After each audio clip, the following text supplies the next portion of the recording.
जैव उद्यमिता, इस विषय को लेकर जो हमारा एक वर्कशॉप चल रहा है, उस वर्कशॉप का आज यह तीसरा दिन है। और आज के इस तीसरे दिन में हमारे साथ में स्वदेशी जागरण मंच के अखिल भारतीय संयोजक हमारा हौसला बढ़ाता है और हमें नए नए वीडियोस लाने की प्रेरणा देता है। आदरणीय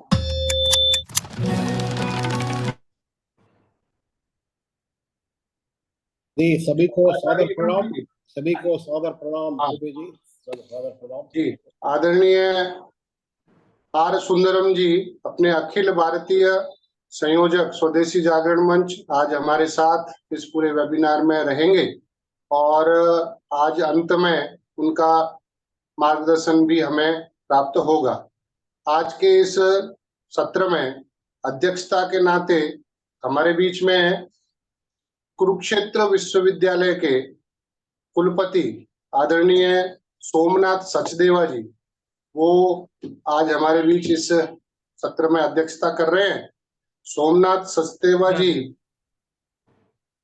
जी बस कुरुक्षेत्र विश्वविद्यालय में इन्होंने A++ नेक का सर्टिफिकेट कुरुक्षेत्र विश्वविद्यालय में आपके दौरान हुआ है। साथ में लगभग 60 पेटेंट विश्वविद्यालय में इनके कुलपति कार्यकाल के दौरान गत 2 वर्षों में हुए हैं। साथ में NEP 2020 का जो सक्सेसफुल इम्प्लीमेंटेशन है, वो भी कुरुक्षेत्र विश्वविद्यालय में हुआ है।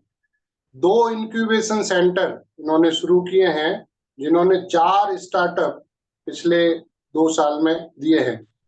6 बड़े सिलाई केंद्र, एम्ब्रॉयडरी के स्किलिंग सेंटर, 2 कंप्यूटर के स्किल सेंटर, इन सब के माध्यम से लगभग 800 से अधिक महिलाओं को इन्होंने स्वरोजगार की ओर बढ़ाया है, जो आज की तारीख में 2000 से लेकर के लगभग 15,000 प्रति माह की अपनी कमाई कर रही हैं।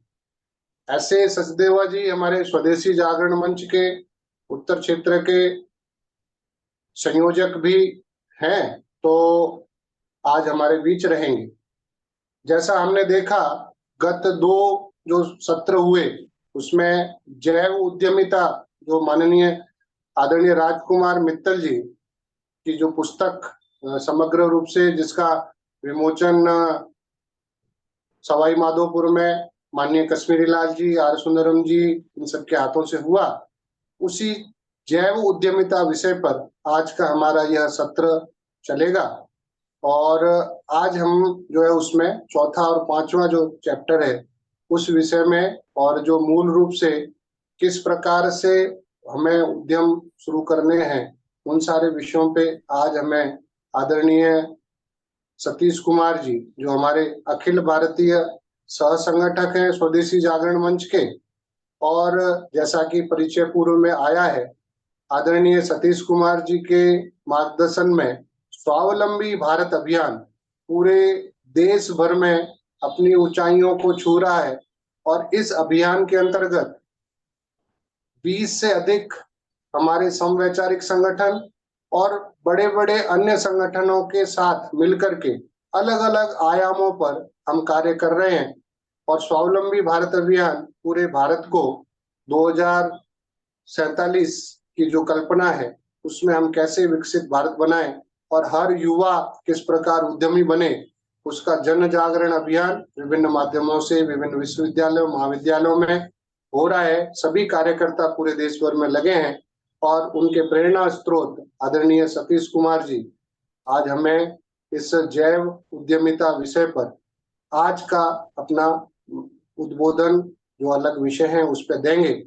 अंत में हमेशा की तरह कुछ प्रश्नोत्तर और अध्यक्षीय उद्बोधन, और साथ में जैसे मैंने कहा, आज हमारा परम सौभाग्य है आदरणीय सुंदरम जी, जो स्वदेशी जागरण मंच के अखिल भारतीय संयोजक हैं, मदुरई तमिलनाडु में रहते हैं और पूरे देश भर में इस अभियान के साथ जुड़े हैं, और वहाँ के एक वरिष्ठ CA के नाते आप कार्य भी करते हैं, और संघ और अन्य संगठनों में भी स्वदेशी जागरण मंच का और स्वावलंबी भारत अभियान का नेतृत्व आदरणीय सुंदरम जी करते हैं, वो आज हमें अंत में उनका भी मार्गदर्शन हमें प्राप्त होगा। तो मैं सीधा निवेदन करूंगा, इस पुस्तक का संकलन करने वाले आदरणीय राजकुमार जी मित्तल प्रोफेसर, जो सेवानिवृत्त है बीसी वाइस चांसलर से और वर्तमान में यूजीसी के जो नेशनल कमेटी है उसके आप सदस्य हैं, और उनसे आग्रह करूंगा कि आज के विषय में विषय प्रतिपादन करें आदरणीय राजकुमार जी मित्तल जी। 7 दिवसीय जैविक उद्यमिता पर चल रही कार्यशाला के आज तीसरे दिन यहाँ पर हमारे बीच उपस्थित सभी अधिकारीगण, सभी बंधुओं बहनों, आप सबको मेरा सादर प्रणाम और आप सबका अभिनंदन, स्वागत। साथियों, हमने पिछले 2 दिनों में यह जाना कि जैविक उद्यमिता क्या है, यह किस तरीके से भारतीय उद्यमिता का एक प्रारूप है और इस उद्यमिता को अपनाकर हम कैसे भारत को समृद्ध बना सकते हैं और किस तरीके से भारत की जितनी भी समस्याएं हैं, चाहे बेरोजगारी, गरीबी, असमानता आदि, इसमें इनका समाधान निहित है, ये हमने जाना। और अगले दिन इसके साथ हमने जाना कि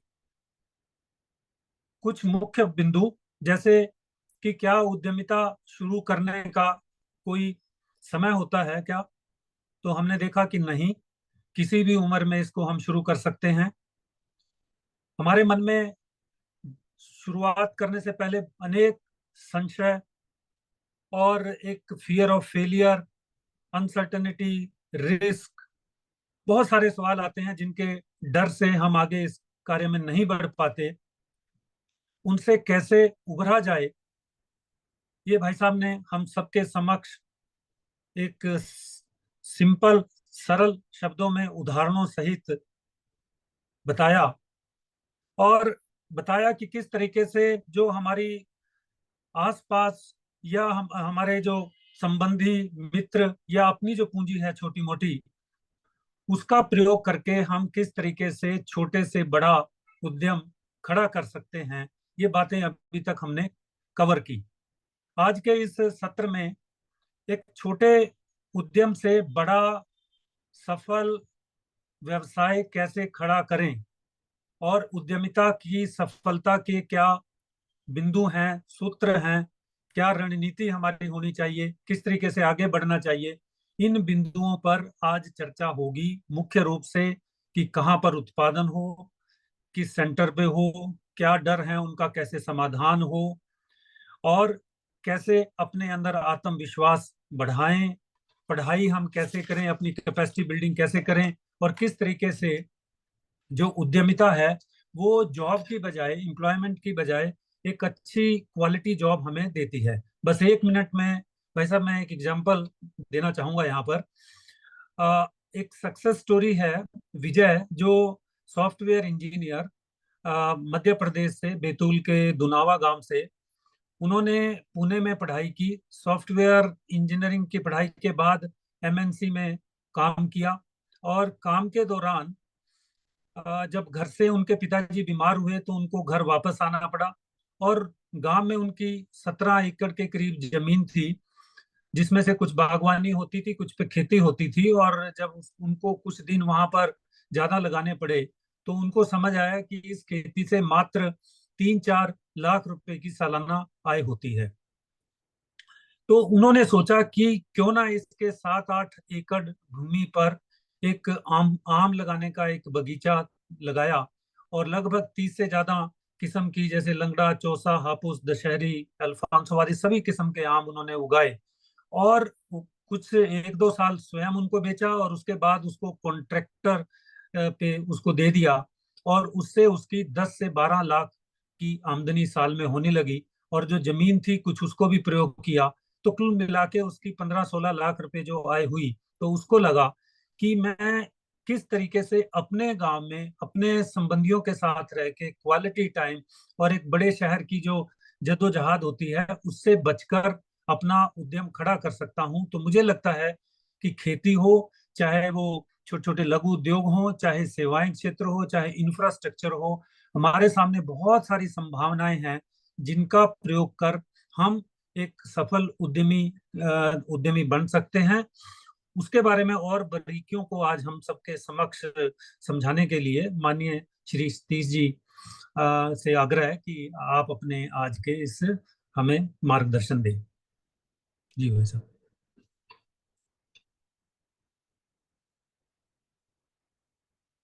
आज आवाज नहीं आ रही भाई साहब, आवाज नहीं है। धन्यवाद डॉक्टर राजकुमार मित्तल जी। आज अच्छा है, सौभाग्य का विषय है कि हमारे अखिल भारतीय संयोजक भी जुड़े हुए हैं, आर सुंदरम जी, और अध्यक्षता भी आज के सत्र की प्रोफेसर सोमनाथ सचदेवा जी कर रहे हैं, जो हमारे क्षेत्र संयोजक भी हैं और कुरुक्षेत्र विश्वविद्यालय के कुलपति भी हैं। तो पिछले 2 दिनों में हम लोगों ने जो बिल्कुल छोटा हम लोगों ने अपना व्यवसाय शुरू करना है, उद्यमिता का जैविक पथ, जिसको नाम हमारे डॉक्टर विकास जी ने दिया, बिल्कुल ठीक नाम दिया है, तो उसमें कैसे आगे बढ़ना।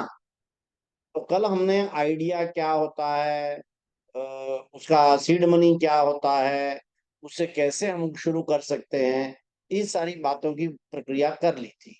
यानी अब हमारे उद्यम का वो चल पड़ा और हम थोड़ा आगे निकल आए।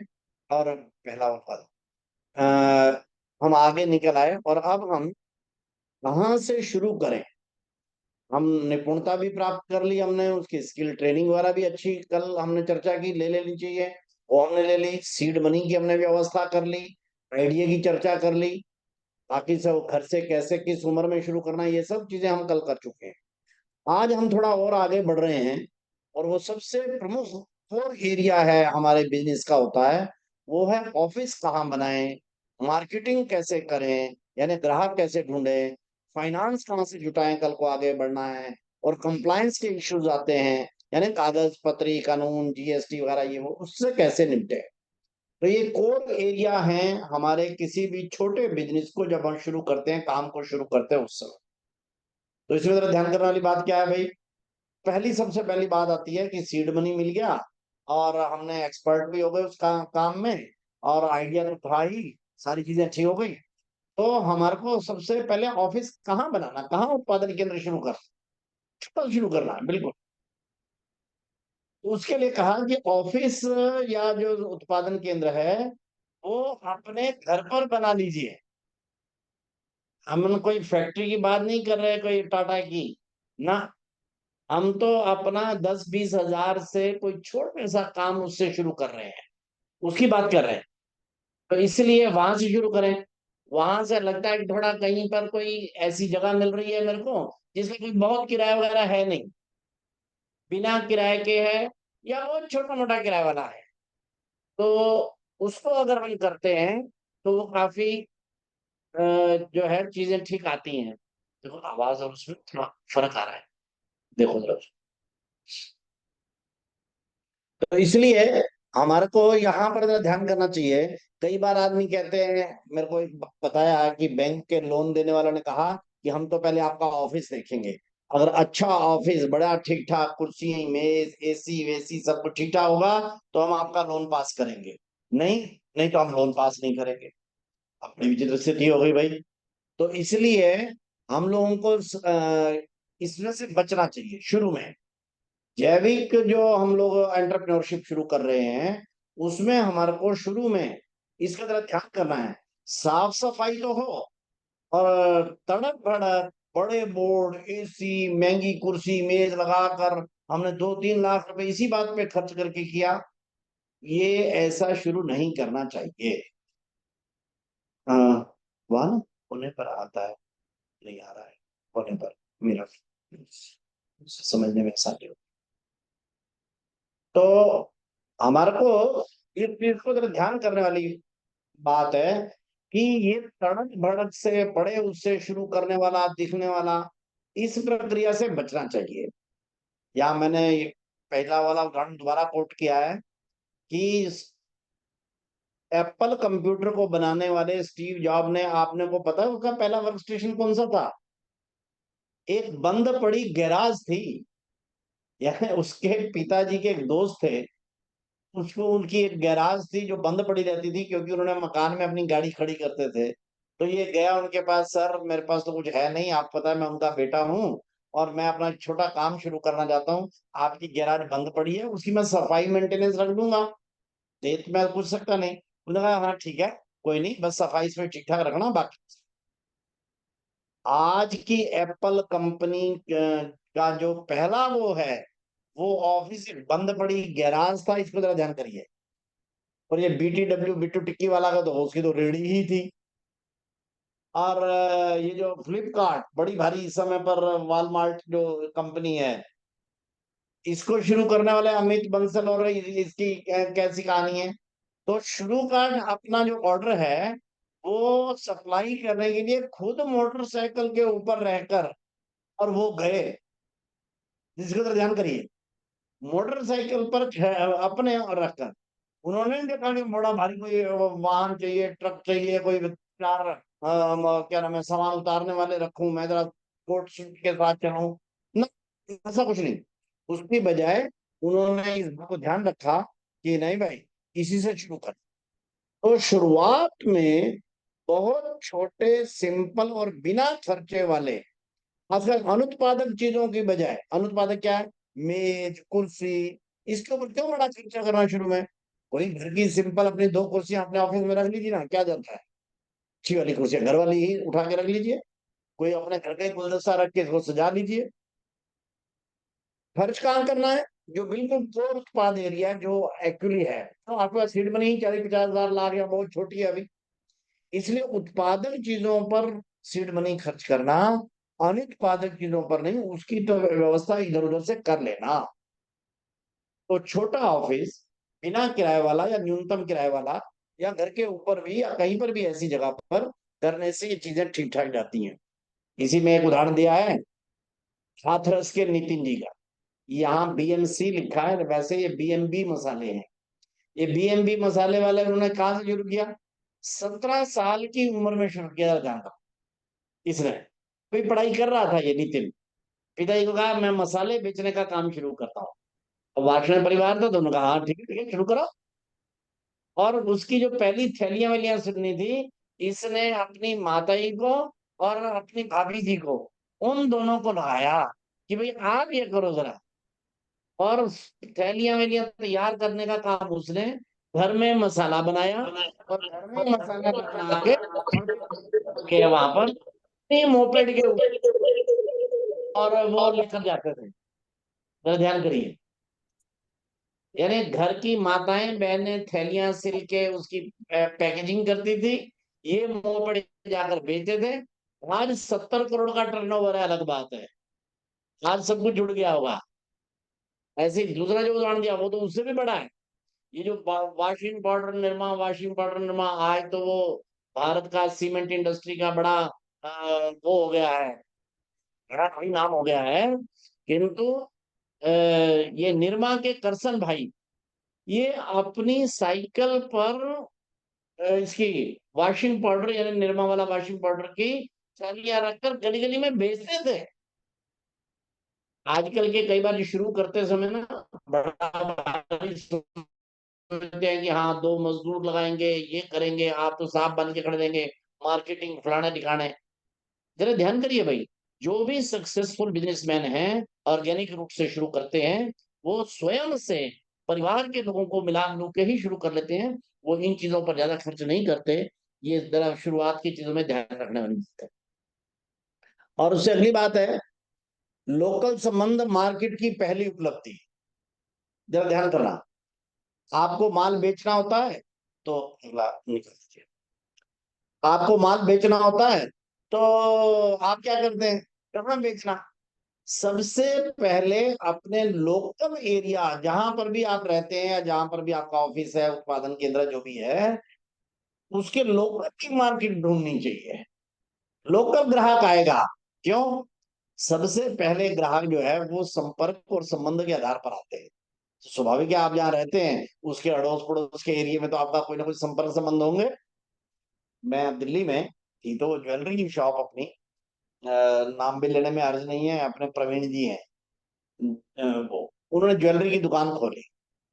वो ज्वेलरी की दुकान के उद्घाटन के समय पर 400 लोग आ गए और उनकी पहले दिन ही लगभग 8 लाख रुपए की सेल हो गई पहले दिन ही।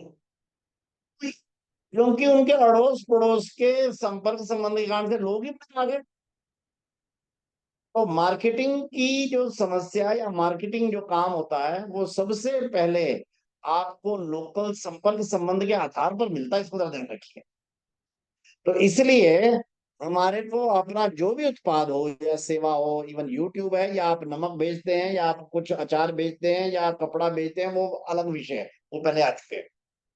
उसको अपने डिस्ट्रिक्ट में अपने शहर में ये बेचने का जो है वो सोचिए। ये बीएनबी मसाले का भी जो जिसने कहा है, ये सबसे ज्यादा हाथरस में ही बिकते थे पहले, धीरे धीरे करके वो बढ़ते गए, फिर जिले में, फिर जिले से कुछ दूसरे जिले में उन्होंने एक C&F बना दिया और फिर वो आगे आगे चल पड़े, तो अलग बात हो गई। पानीपत में मैं रहने वाला हूँ, पानीपत की चादरें और ये पानीपत करना नई सिटी में पहले, अब तो खैर सारे देश में और दुनिया में भी जाती हैं, लेकिन उसकी पहली जो मार्केट होती है किसी भी उत्पाद की, वो वहीं की लोकल होती है, क्योंकि आपके संपर्क संबंधों के कारण से कस्टमर बेस पहला ये बड़ी आसानी से वहां पर मिलता है। तो इसलिए इसको जरा ध्यान करें। फ्लिपकार्ट वाला मैंने पहले ही बता दिया है।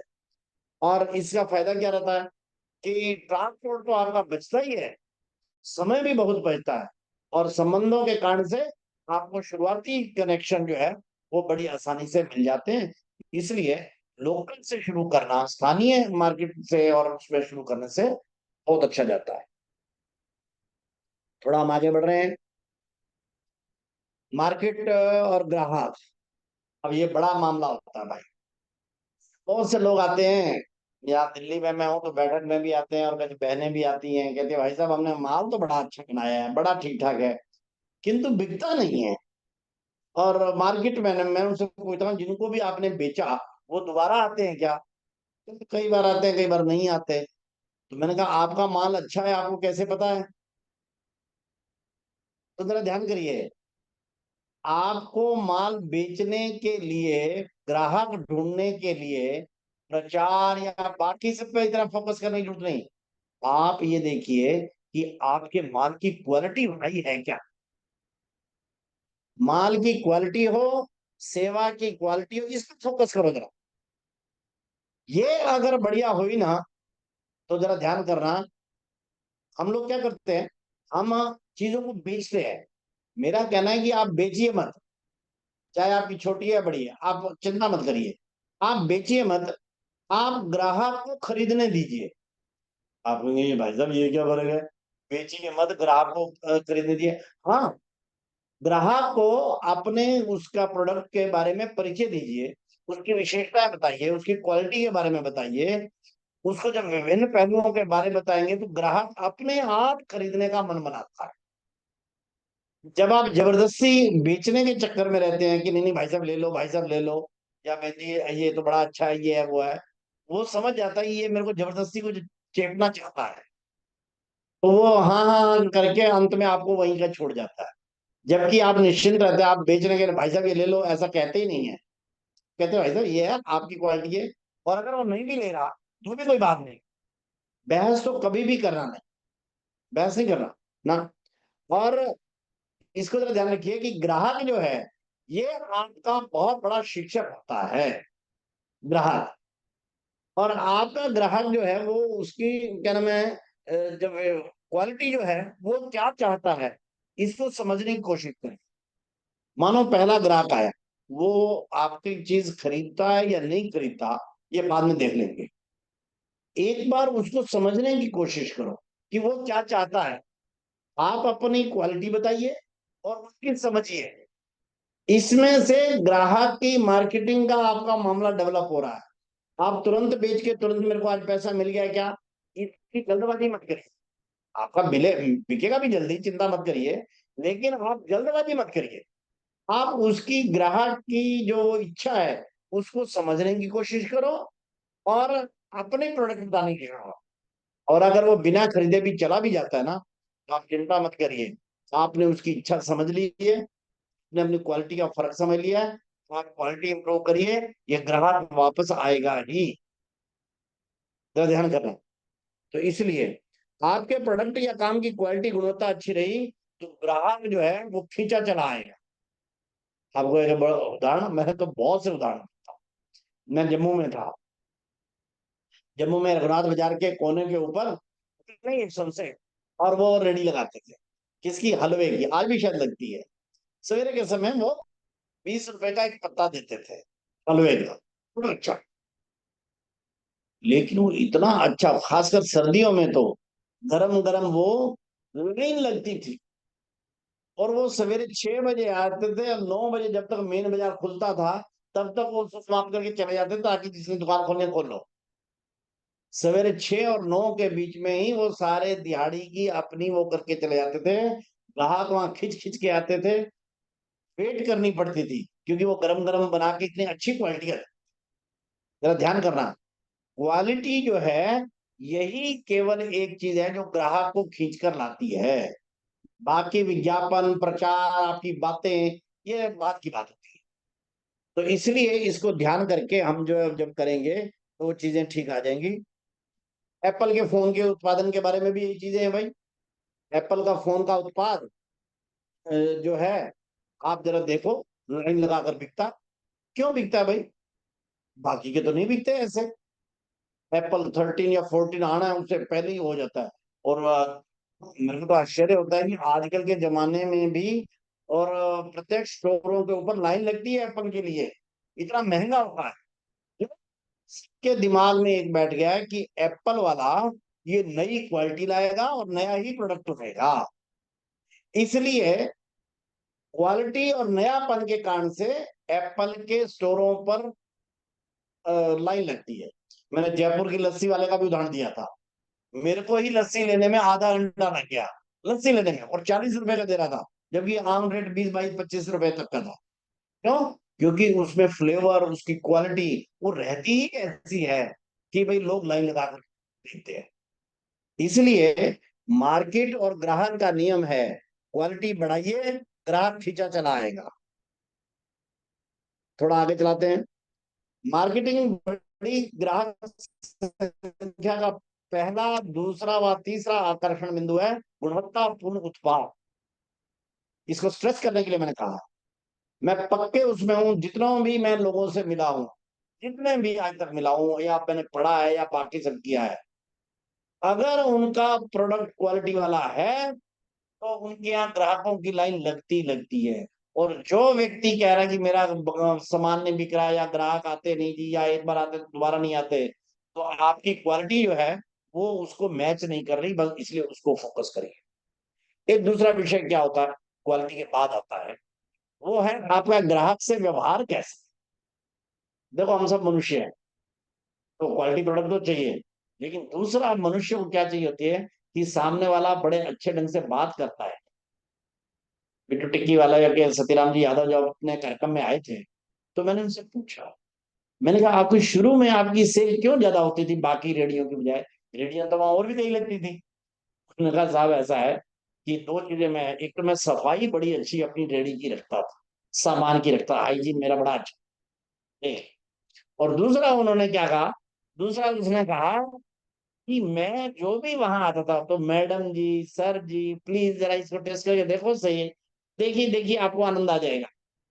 मैं ग्राहक से बात ऐसे ढंग से करता था कि ग्राहक अपने आप को रिस्पेक्टेड महसूस करता था, कि देखो कितना इज्जत मान मेरे को दे रहा है, कितना हिसाब का मेरे से कर रहा है। तो ग्राहक के साथ आपका व्यवहार जो है ग्राहक को वहां पर अगली बार के लिए भी लाता है। उससे संवाद बनाओ, उससे क्या नाम है, वो खरीदे या ना खरीदे, आप उसको क्या नाम है संवाद अच्छा बनाइए, संबंध अच्छा बनाइए, वह आपकी सब समस्याओं का समाधान है। इसको जरा ध्यान रखना, क्योंकि आपके सारे बिजनेस की जान जो है इस ग्राहक पर टिकी है। अगले आने वाले बिंदुओं में बताऊंगा ग्राहक कितना महत्वपूर्ण है। तो इसलिए आप अपने उसको, अमेरिका की एक सेल्स, मैंने पढ़ा एक पुस्तक में, एक कंपनी वो अपने सेल्स मैनेजर को केवल यही सिखाती है कि ग्राहक अगर सामान वापस भी लेकर आए, शिकायत लेकर आए, उसका कैसे स्वागत करना, कैसे उससे सीखना और उसको लौटा देना कैसा। और कई बार तो छोटा मोटा घाटा भी खाना पड़े ना, तो भी ग्राहक को संतुष्ट जरूर करना, क्योंकि आपका सारा बिजनेस केवल इस बात पर टिकेगा कि ग्राहक संतुष्ट होकर गया कि नहीं हो गया। मान लो कोई आपने प्रोडक्ट बेचा, आपने पेन बेचा, आपने कपड़ा बेचा, आपने कोई सेवा बेची, जो बेची, वो आया, अरे साहब ये तो आप पेन ठीक नहीं चल रहा मेरा। आपको लगा वैसे तो ठीक है, और एक खोल भी चुका है, कोई गारंटी तो मैंने दी नहीं थी, लेकिन तो भी आप लेके रख लीजिए। ये जो आप लेकर रख लेते हैं और छोटा मोटा घाटा सहन कर ले जाते हैं, ये वास्तव में इन्वेस्टमेंट है आपकी ग्राहक में। क्योंकि इसको जरा ध्यान रखिए, ग्राहक की संतुष्टि ये सबसे बड़ा जो है और ये आवश्यक जो है वो काम है, जिसको हमने ध्यान रखना है। यहाँ अमन पोरवाल के बारे में भी एक मैंने सक्सेस स्टोरी बताई थी कि कैसे उसने जो है अपना जो सामान जो है और वो मांस काट वाला है क्या अमन पोरवाल, तो उसको देखना चाहिए।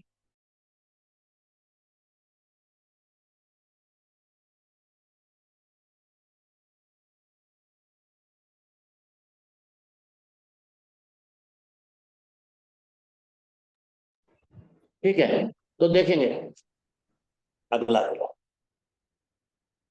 मार्केटिंग के लिए ग्राहकों से संवाद और संबंध।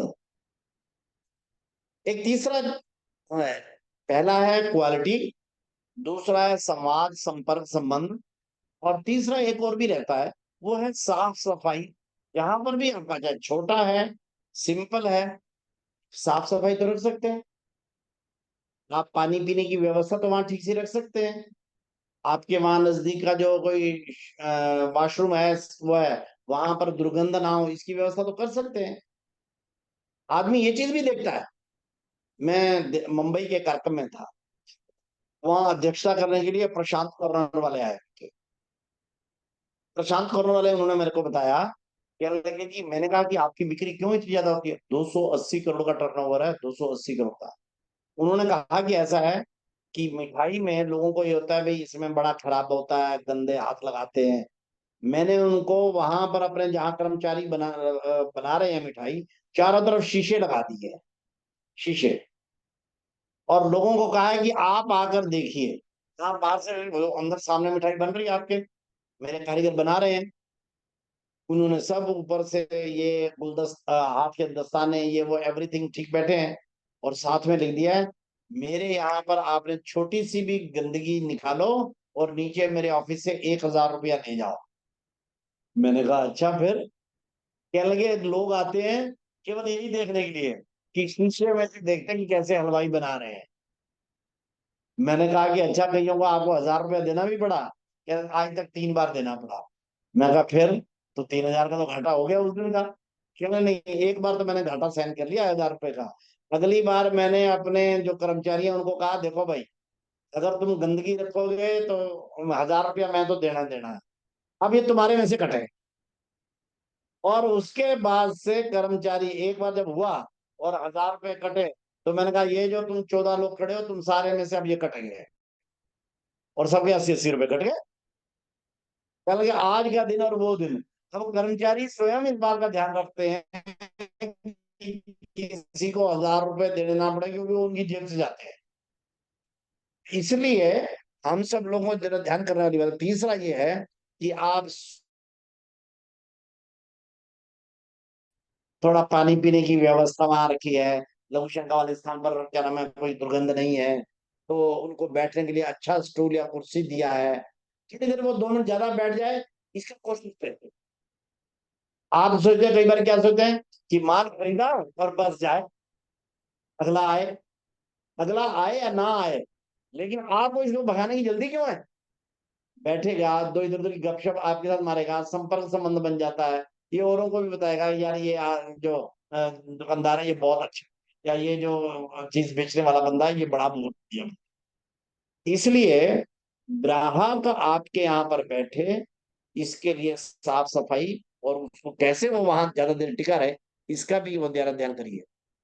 गांधी जी ने एक बार कहा है, ग्राहक आपका सबसे रिस्पेक्टेड और अतिथि होता है, सम्मानित अतिथि होता है ग्राहक।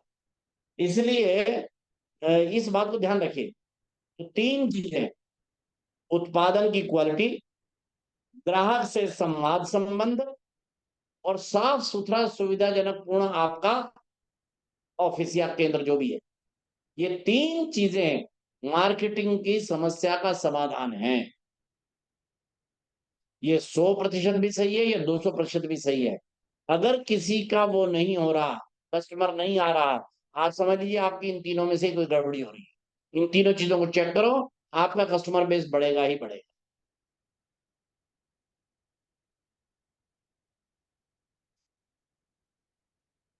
अब अगला विषय आता है मार्केटिंग की। जब समस्या से थोड़ा आप निकलते हैं, अच्छा, तो फिर लोग कहते हैं जी फाइनेंस का भी कुछ करा दो। क्या करा दें? नहीं, इसमें फाइनेंस का पैसा कैसे करेंगे? अब मैंने काम तो मेरा चल पड़ा है, लेकिन वो छोटे स्केल का है, रोज 2000 1500 की भी सेल नहीं होती है। अब मैं बढ़ाऊं तो उसके लिए पैसा चाहिए, वो कहां से लाएं? जरा ध्यान करो भाई, फाइनेंस की समस्या का समाधान भी यहाँ पर है। सब, मैं एक बार परसिस्टेंट उनके पास बैठा था, टेक्नोलॉजी वालों के पास, बहुत बड़ा इंडस्ट्री है, 12,000 क्या नाम है करोड़ का शायद टर्नओवर है उनका, भारत की, मतलब पहले 10-12 में गिनी जाती है। उसके आनंद देश पांडे जी ने मेरे को कहा, स्टीव जी, जब मेरी उनसे चर्चा चल रही थी, तो उन्होंने कहा कि सबसे बड़ा और सबसे क्वालिटी वाला फाइनेंसर स्वयं ग्राहक होता है। मैं कहा मतलब? कहेंगे हाँ, इससे बढ़िया फाइनेंसर आपको कहीं नहीं मिलेगा, कि वो आपका प्रोडक्ट ले जाता है, आपका उत्साह भी बढ़ जाता है, आपको पैसे दे जाता है, उसे ना इसका ब्याज लेना है, वो तो दे ही गया, विद प्रॉफिट दे गया। तो इसलिए सबसे बड़ा क्वालिटी फाइनेंसर है ग्राहक। ना उसने कभी ब्याज लेना, ना उसे दोबारा आना है, ना दूसरे कुछ करना है।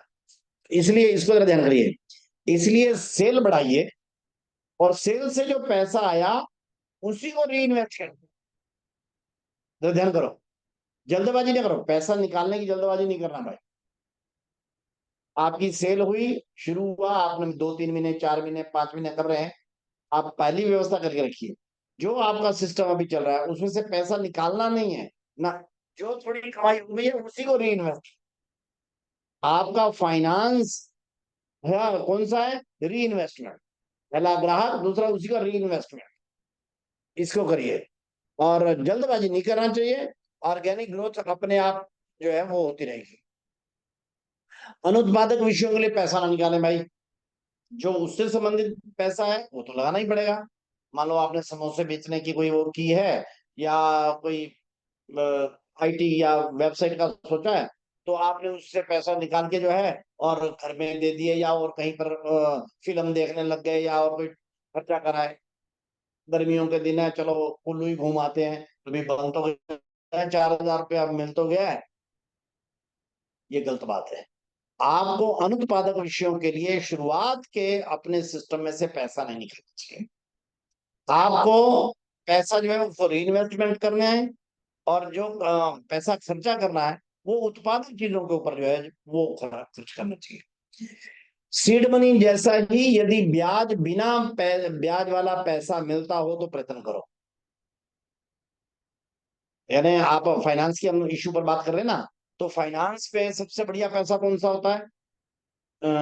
री इन्वेस्टमेंट वाला।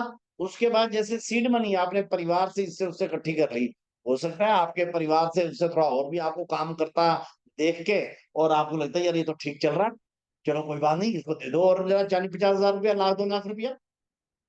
तो अगर फाइनेंस का, सीड मनी तो पक्का घर से लेनी लेनी है, फाइनेंस का भी अगर उसी प्रकार से अगर कुछ परिवार से, मित्रों से, इधर उधर से मिल जाए बिना ब्याज का पैसा, तो ये सबसे बड़ा फाइनेंसिंग सिस्टम है। यहाँ मैं एक छोटी सी, हालांकि कल ये कथा सुनाई थी, लेकिन वीणा मल्होत्रा जी, यही गुड़गांव की ये बहन जी है, जॉब करती थी, रिटायर हो गई, और 62-63 की उनको चिकनगुनिया हो गया, और चिकनगुनिया होने के कारण से उसमें दवाइयां खाई इन्होंने काफी सारी, उसके कारण से इनके बाल वगैरह झड़ गए। महिलाओं के बाल झड़ जाए तो चाहे बड़ी उम्र की भी हो तो बड़ी दिक्कत है उनको तो। तो उन्होंने इधर उधर से पढ़ के उसका एक आयुर्वेदिक तेल बनाने का फार्मूला निकाला और इधर उधर से करके अच्छा उन्होंने एक बना लिया तेल, और स्वयं भी टेस्ट करके देखा, अपने अड़ोस पड़ोस को भी करके देखा। धीरे धीरे करके उनको तेल वो ठीक चल गया, पड़ोस पड़ोस में बेचना शुरू किया। आज वो इतना बड़ा ग्रुप बन गया है, उनकी लड़की शेवाली भी उनके साथ लगी है। अब वो एक बड़ी सक्सेस स्टोरी हो गई है कि 64 साल की उम्र में भी कोई अगर महिला शुरू करती है तो वो कैसा बड़ा बिजनेस शुरू कर सकती है। ये गुरुग्राम की वीणा मल्होत्रा जी का उदाहरण है। हमारी बहन जी ने उससे बातचीत की। बिजनेस को स्केल अप करने के लिए और क्या करना है, आप एक वो भी है, मैंने कई जगह देखा है, अच्छे और विश्वसनीय पार्टनर अगर किसी को मिल जाता है तो कोई दिक्कत वाली बात नहीं है। अच्छा और विश्वसनीय पार्टनर, एक भी उस पे, दो भी उस पे, तीन, चार या पांच तक तो ज्यादा जगह। हालांकि इसमें आप देखना जरूर चाहिए कि विश्वसनीय होना जरूरी है। कोई तो भी आपने पार्टनर कर लिया और कल को दिक्कतें आपस में होने लग गई और वो उसे हेरा फेरी करना, तो सब गड़बड़ हो जाता।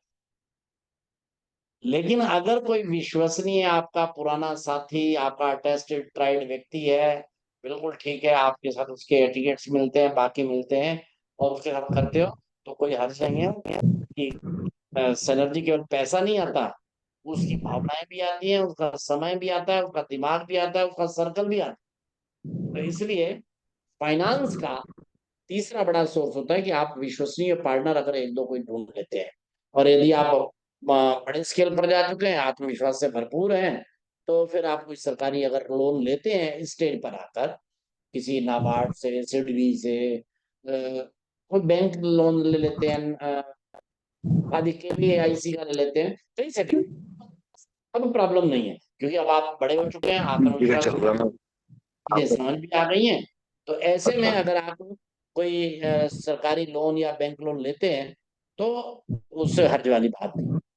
और बड़ी योजना हो तो सर यहाँ लिख दिया है इन्होंने, सरकार सहकार से भी धन जुटा सकते हैं। सहकारिता हमारी जो है मॉडल, ये जो है इससे भी कोऑपरेटिव मॉडल, इससे भी कर सकते हैं। लेकिन श्रीधर वेम्बुरी का ध्यान रखिए, उन्होंने कहा मैं तो ना कभी स्टॉक एक्सचेंज में अपनी कंपनी को रजिस्टर कराया है, मेरे को पैसा चाहिए ही नहीं, मैं तो 100% ऑर्गेनिक ग्रोथ पे जा रहा हूँ, और मैं किसी बैंक से डेट भी नहीं लिया हुआ है, मैं डेट फ्री कंपनी हूँ, इसलिए मैं और मेरा सीईओ रात को आराम से सोते हैं। सबसे बढ़िया कंपनी, सबसे बढ़िया रेटिंग किस कंपनी की होती है? जो डेट फ्री है, यानी उधार से मुक्त है। अच्छी बात है, उससे नींद ही अच्छी आएगी, केवल इतना नहीं है, वो सब प्रकार से, सब प्रकार के रिस्क ले सकता है। आप डेट फ्री हैं, आपने कोई बड़े भारी कोई देना नहीं है किसी को, इसलिए इसको जरा ध्यान रखते हुए करिए। और सबसे उत्तम रेटिंग डेट फ्री कंपनी की होती है प्रणव सिन्हा यूक्लिन वाले की सफल। ये देखो भाई, प्रणव सिन्हा है शायद झारखंड के इलाके के हैं ये, और इन्होंने छोटी उम्र में ही ये शुरू की। वैसे उसने ट्राई किया था आईआईटी के लिए, आईआईटी में सफल नहीं हो पाया, तो उसने फिर ये क्लीनिंग का, ड्राई क्लीन करने का सिस्टम सोचा। उनको ध्यान में आया कि लोगों के जो कपड़े ड्राई क्लीन वगैरह कराते हैं इसमें काफी कुछ गैप है। परसों हमने चर्चा की थी, जहां समस्या है आप उसका समाधान देते हैं तो आप जो पैसा बनाते हैं। इन्होंने कपड़ों की ड्राई क्लीन करने का अपना स्टार्टअप जैसा शुरू किया, धीरे धीरे, और कोई भी काम छोटा नहीं होता। कोई कहे अच्छा ड्राई क्लीन करने का काम, ये क्या काम शुरू किया भाई, ये धोबी का काम। आज वो करोड़ों का टर्नओवर है। काम छोटा बड़ा इससे नहीं होता। मैंने कई बार पंजाब के प्रसिद्ध कवि, उसका भी वो किया है, गुरदास मान का गीत मैं कई जगह बोला है, रोटी हक दी खाइए जी भावे बूढ़ पालिशां कर। तो इसलिए इसका भी ध्यान करना। ऐसे अर्णव सिन्हा की बहुत अच्छी सक्सेस स्टोरी है, बहुत छोटे से शुरू किया, आज यू क्लीन ड्राई क्लीन का बहुत बड़ा अच्छा काम उनका हो गया। एक विषय रहता है विज्ञापन और प्रचार कैसे करें, तो तीसरी बार भी हम आ रहे हैं, इसका फिर से उसका केंद्र बिंदु है हमारा ग्राहक। याद रखें, संतुष्ट ग्राहक संबंधी ग्राहक यानी जिससे हमारे संबंध है, संबंध युक्त ग्राहक हमारे उत्पाद के सबसे बड़े विज्ञापनकर्ता और प्रचारक होते हैं। क्यों? क्योंकि पब्लिसिटी बाय माउथ ये सबसे प्रभावी होती है। जो संतुष्ट ग्राहक है वो 10 लोगों को जाके कहता है भाई एक बात है, मैंने इससे ये चीज खरीदी, मैंने इससे चीज ली, बहुत अच्छी, बढ़िया, एकदम ठीक निकली, बंदा भी बड़ा अच्छा है, व्यवहार भी बड़ा अच्छा, ठीक है, साफ सफाई भी रखता है। ये जो व्यक्ति जाके कहता है ये सबसे इफेक्टिव प्रचार माना जाता है। लोग सोचते हैं सबसे बड़ा इफेक्टिव प्रचार टेलीविजन से होता है, नहीं, अखबार से नहीं, सोशल मीडिया से नहीं, सबसे इफेक्टिव पब्लिसिटी मानी जाती है पब्लिसिटी बाय माउथ। और कौन वो करता है? जो आपके शुरुआती ग्राहक हैं, जैसे ही वो आपकी क्वालिटी से संतुष्ट होते हैं वो सब जगह जाके कहना शुरू करते हैं, लोग कहते हैं, हाँ भाई इसने माल खरीदा है, ये खुद कह रहा है, ठीक है भाई जाना चाहिए, और धीरे धीरे लोग आने लग जाते हैं। तो इसलिए आप ग्राहक सेंट्रिक अगर रहते हैं, आपका बिजनेस कभी मार नहीं खा सकता। चिंता मत करिए, पब्लिसिटी के ऊपर पैसा ज्यादा मत खर्च करिए ना। मैं बिल्कुल इसके हक में नहीं हूं कि आप अपना प्रोडक्ट बनाएं और प्रोडक्ट के प्रचार के लिए, मैं देखता हूँ पब्लिसिटी कर रहे हैं जी, क्या डिजिटल मार्केटिंग में उसका पैसा खर्च कर रहे हैं, फेसबुक के ऊपर पैसा लगाते हैं, बाकी पर कैसा लगाते हैं। बिना पैसे वाले सोशल मीडिया पे आपने अपने काम, उत्पाद, सेवा के बारे में थोड़ी पब्लिसिटी कर ली, कोई हर्ज नहीं, कोई छोटा मोटा पत्र छपवा लिया, चलो चल जाएगा। लेकिन इसके ऊपर, प्रचार के ऊपर आपने अपना काम शुरू किया 1 लाख रुपए का और 20,000 रुपए मार्केटिंग के प्रचार के ऊपर खर्च कर दिए, ये वेस्टर्न फंडे होंगे, हम उनमें नहीं पड़ते, वो क्या है, उनके धंधे क्या है, उनको छोड़ो। लेकिन हम ऑर्गेनिक ग्रोथ करने वाले, शुरुआत के समय पर जब हम अपना बिजनेस करते हैं, उसके प्रचार की जरूरत नहीं, आप अपने ग्राहक फोकस रखो। छोटे मोटे जो कम पैसे के या 0 पैसे के प्रचार के साधन है उनका उपयोग करो। अपने कोई जानकार लोग हैं उनसे बातचीत करो, अपने परिवार के लोगों से बातचीत करो, उनको कहने के लिए कहो। लेकिन सबसे बड़ा ध्यान रखिए कि ग्राहक ही आपका पब्लिसिटी बाय माउथ करेगा, इसलिए उस पर फोकस करना।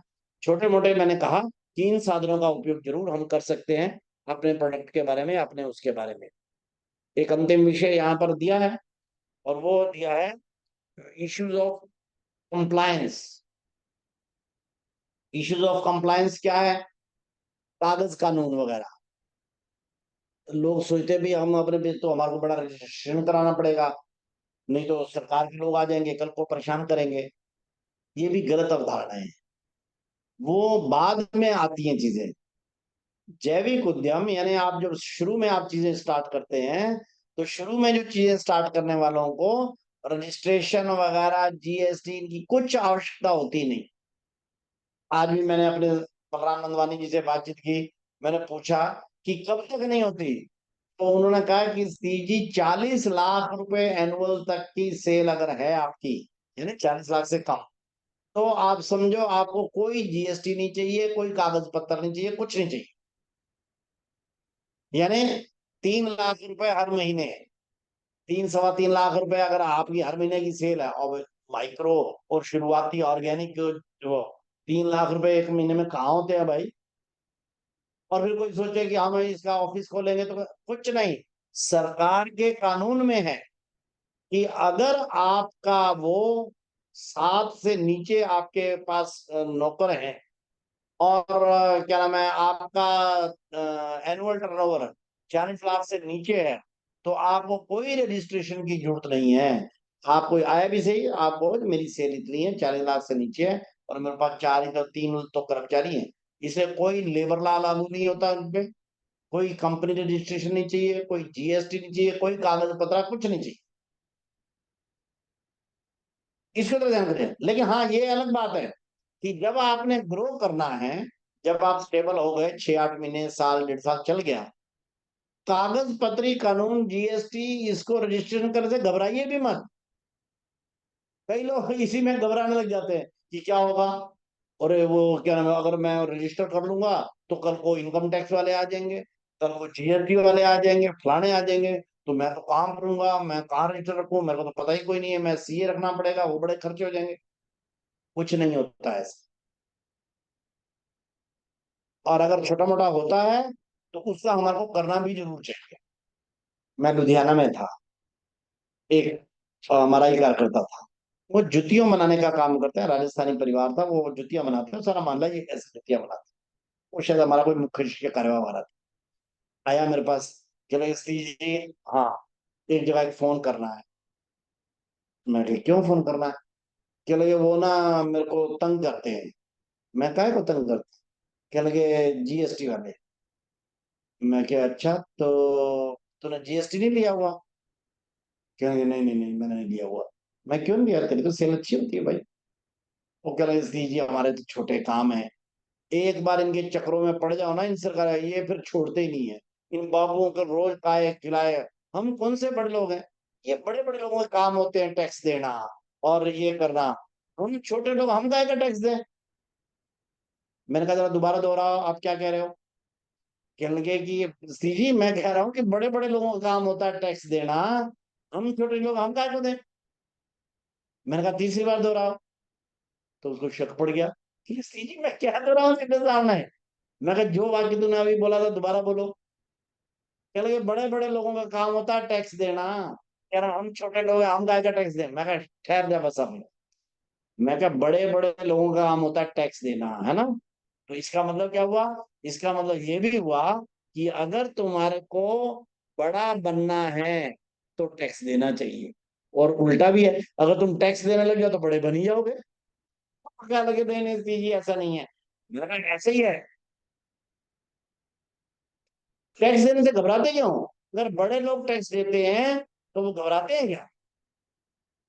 टैक्स देना ये घबराने की बात नहीं है। ये नियम कायदे कानून ये भरना, इसको समझना चाहिए।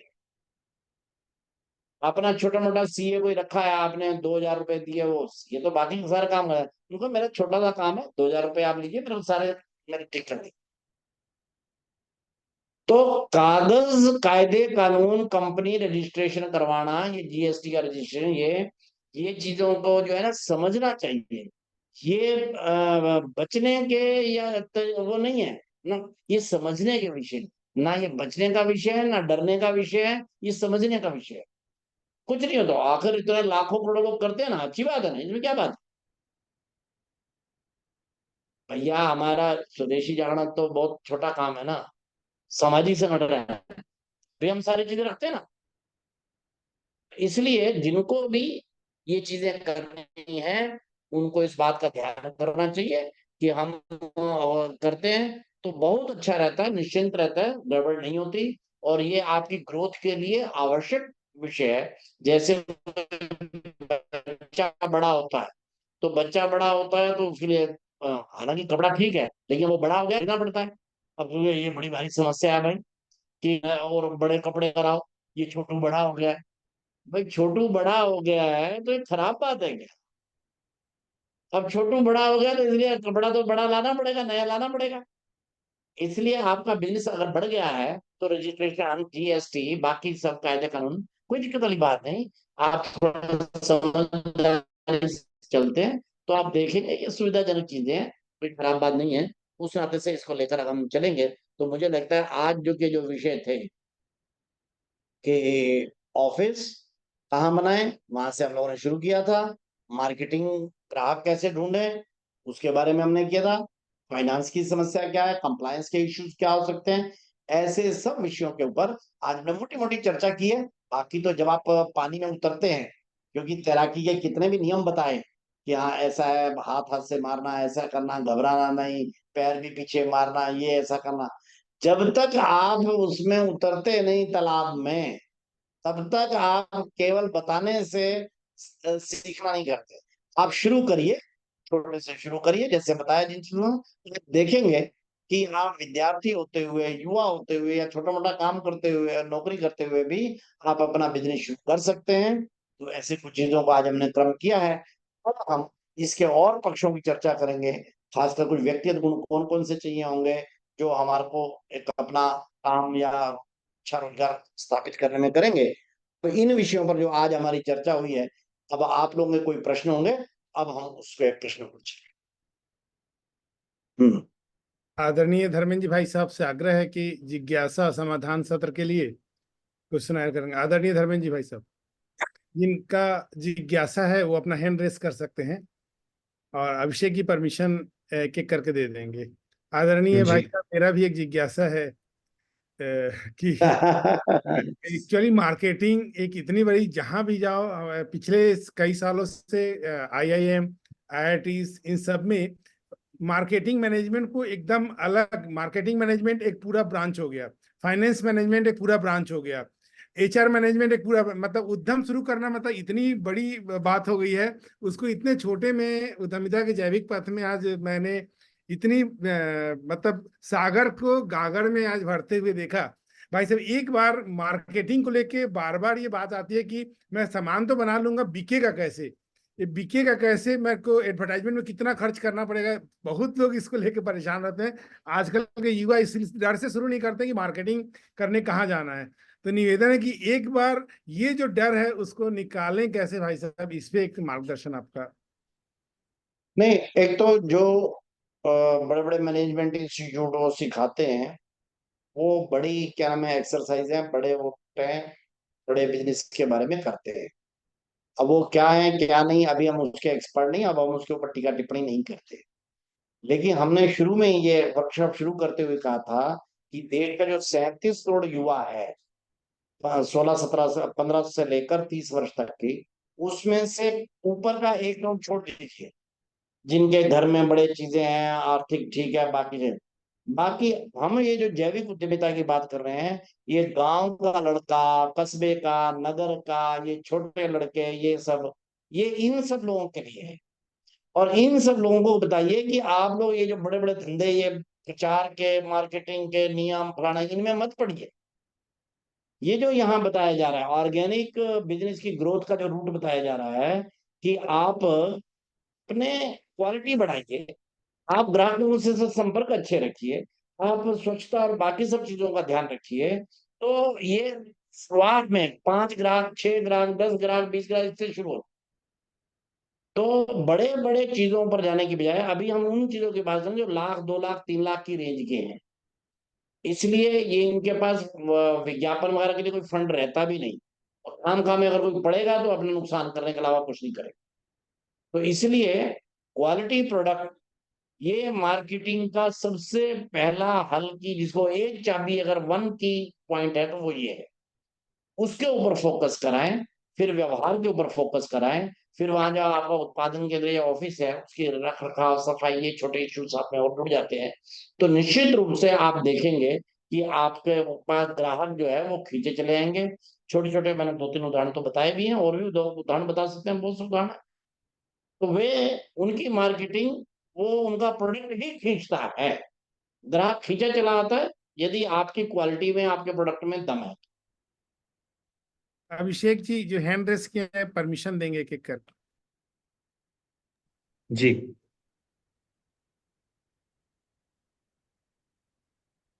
हिमांशु शेखर जी है। हाँ हाँ, हिमांशु शेखर, बोलो। जी नमस्ते भाई साहब, जी हिमांशु झारखंड प्रांत से।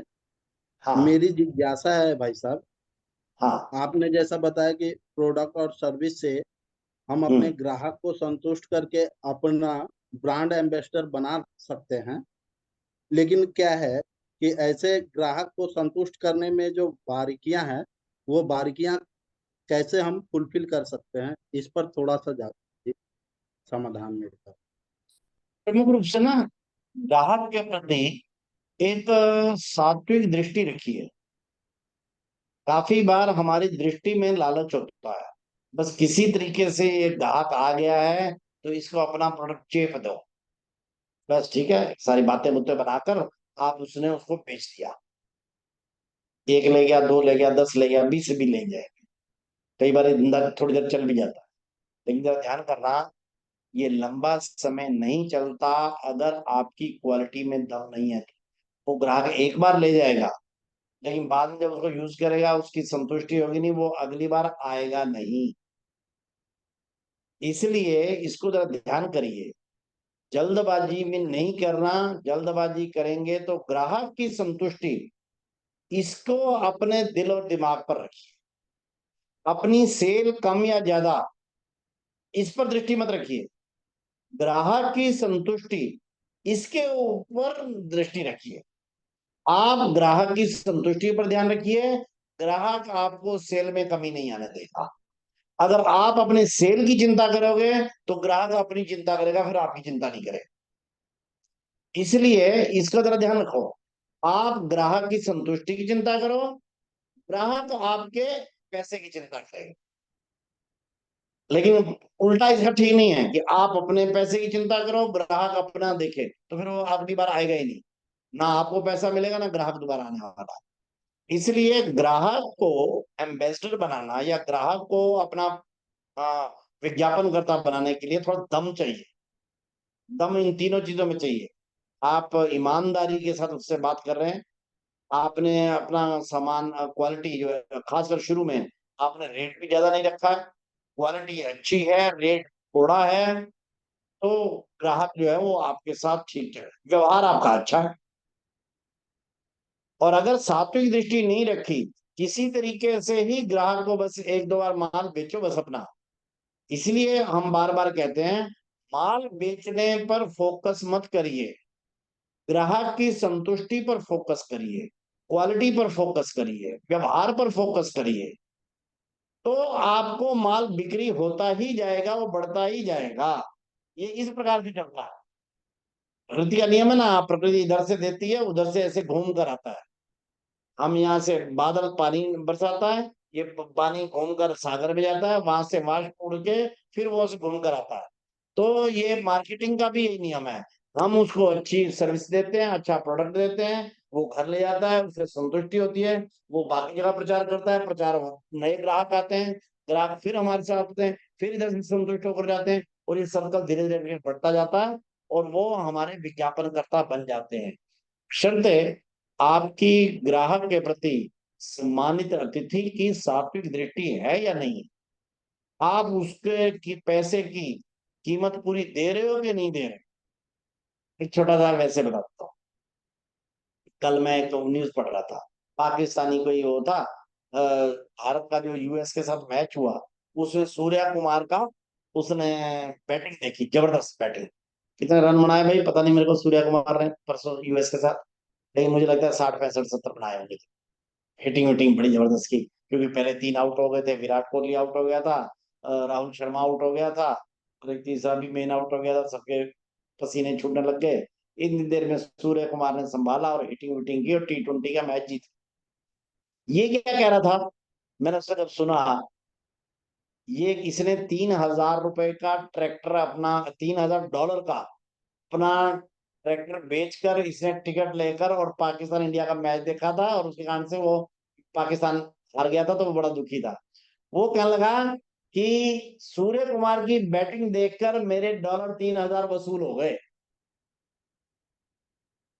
यानी इसको तो ध्यान करिए, वो तो वैसे फ्लो में बोल रहा था कि सूर्य कुमार की बैटिंग, यानी अगर जो आप वो उसका कस्टमर था बैटिंग उसका, वो इतना जबरदस्त देखा कि ये संतुष्ट हो गया है, तो अच्छी बैटिंग उसने दिखा दी सूर्य कुमार ने, तो इसके $3000 भी इसके कहते हैं ठीक है मेरे। तो आप ग्राहक के जो पैसा देता है वो आपको, उसकी क्वालिटी के मुताबिक, अगर उसने $100 का माल खरीदा तो उसको लगना चाहिए कि वास्तव में जो प्रोडक्ट खरीदा ना ये है, तो इसकी क्वालिटी ₹105 की। आप देखिए बस, बाकी तो फिर वो वापस का सर्कल। इसलिए ग्राहक को देखने की दृष्टि अगर हमारी अच्छी रही, उसको क्वालिटी हमने अच्छी दी, तो वो हमारा प्रचारक बनेगा ही।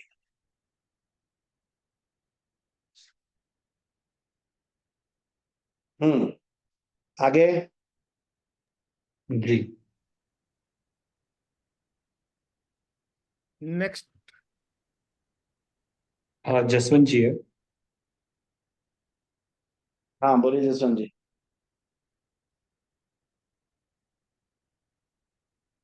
अनम्यूट कीजिए अपने आप को जसवंत जी।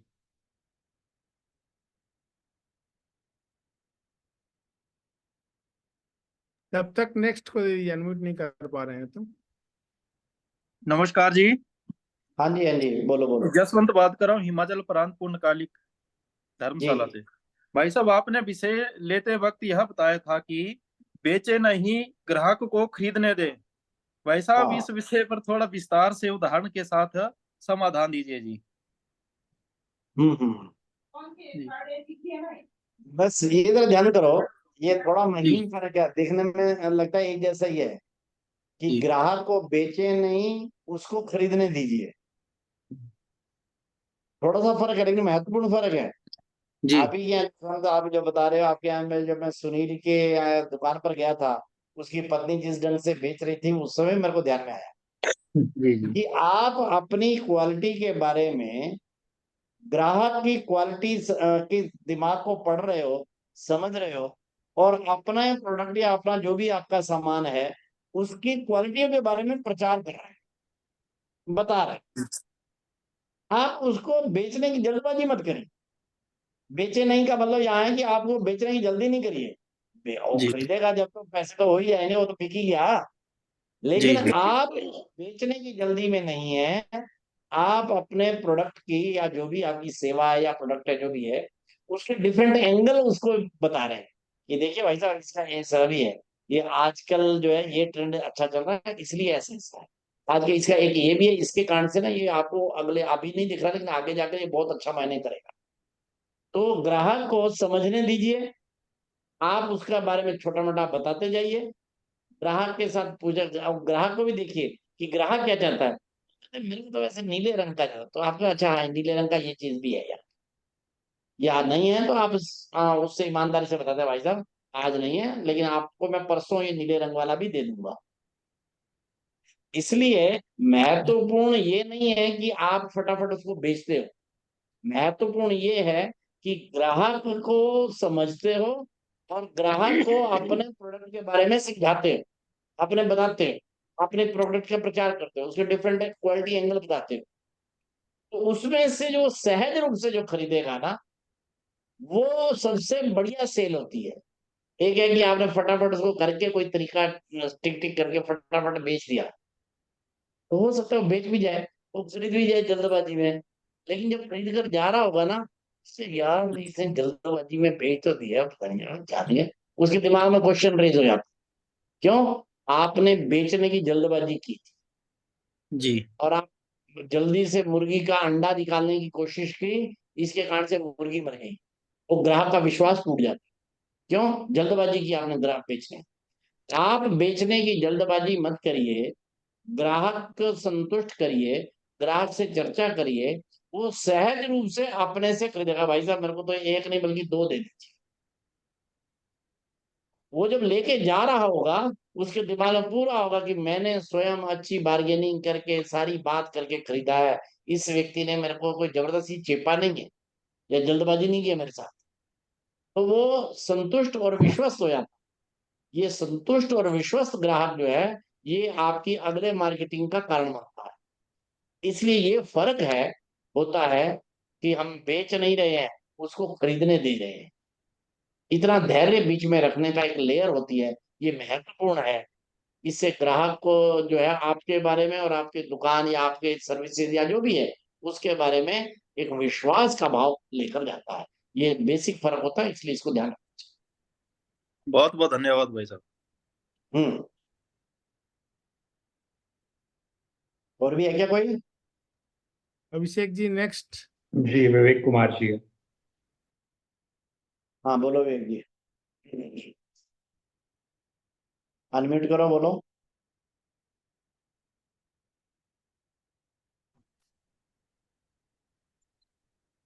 विवेक जी अपने आप को अनम्यूट करिए।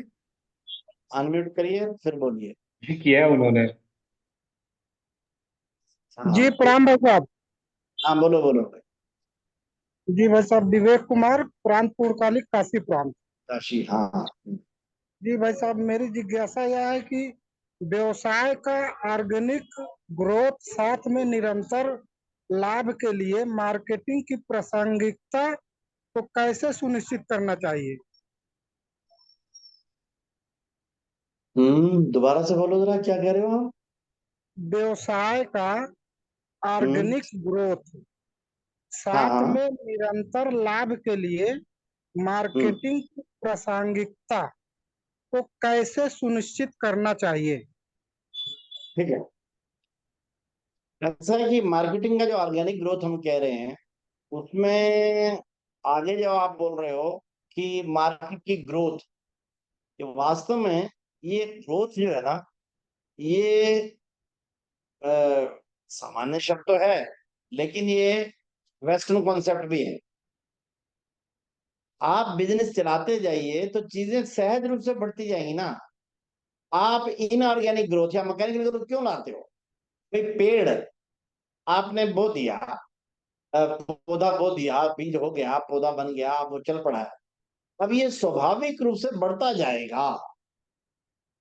आप कई बार जरूर से इधर उधर के पेच वेच कस कस के उसको बढ़ाना जब चाहते हैं तो गड़बड़ हो जाती है। ऑर्गेनिक ग्रोथ कहता है कि ग्रोथ, इस शब्द के बारे में बहुत ज्यादा चक्कर में मत पड़िए। ग्रोथ तो किसी भी काम का स्वाभाविक हिस्सा है। मनुष्य है, अगर वो सहज रूप से स्वस्थ प्रसन्न रहता जाए वो अपने आप बढ़ता ही जाएगा, उसकी उम्र बढ़ती जाएगी, मैच्योरिटी बढ़ती जाएगी, सब चीजें आती जाएंगी। कोई कहे यार ये अभी बढ़ नहीं रहा, इतने दिन हो गए, चलो इसका सही थोड़ा ऊंचा करते हैं, वो खींचो यहाँ से और ये करो वो करो, तो काम का उसकी हड्डी बल्ली तोड़ के और मुसीबतें खड़ी कर लो। और ये बिजनेस के मामले में भी सही है। इसलिए ग्रोथ को ऑर्गेनिक रहने देना चाहिए, इनऑर्गेनिक ग्रोथ नहीं करना चाहिए। आजकल के जितने भी फंसते हैं, हालांकि इसमें कोई हर्ज नहीं है, सबसे बड़ा उदाहरण तो पिछले दिनों के अंदर इनऑर्गेनिक ग्रोथ का ये जो है वो बायजूस का है। ये बायजूस कंपनी 7-8 साल में जीरो से लेकर 22 बिलियन डॉलर की कंपनी बन गई। बिलियन पता नहीं आप लोगों में से कितने समझते हैं कि नहीं समझते डॉलर को। 22 बिलियन डॉलर, 22 अरब डॉलर, और 22 को गुणा करो 80 के साथ तो 1600 अरब रुपए की ये कंपनी बन गया बायजूस। 1600 अरब रुपए की। क्या हुआ? आज जीरो पर आ गए। और जब जीरो पर आने लगा 3 साल नहीं लगे, 3 साल, 2.5 साल में 22 अरब से जीरो पर आ गए। अब बिलियन विलियन छोड़ो, अब वो 10-20 करोड़ का एक केवल बेंगलोर का इनका ऑफिस रह गया, सारे देश और दुनिया के ऑफिस ही बंद हो गए। क्यों? एकदम ग्रोथ, इधर से ला, उधर से शेयर, उधर से पैसा, सन वाले का पैसा, उसका पैसा, देखिए जाए, कस्टमर बेस बढ़ना चाहिए, घाटा हो गया कोई बात नहीं, क्वालिटी छुट्टी है छुट्टे, ब्रांडिंग बड़ी अच्छी चल रही है, ब्रांड वैल्यू बढ़ रही है, नए इन्वेस्टर आ रहे हैं, करते रहिए आप। लेकिन एक ना एक दिन सूरज जब सिर पर चमकेगा तो आपके पसीने छूटे। हमने इसीलिए कहा है कि एंटरप्रेन्योरशिप सब करो लेकिन उसका ऑर्गेनिक रूट पकड़ो। ये इनऑर्गेनिक रूट एक नहीं, मैं कहता हूँ 20 उदाहरण है स्टार्टअप्स के।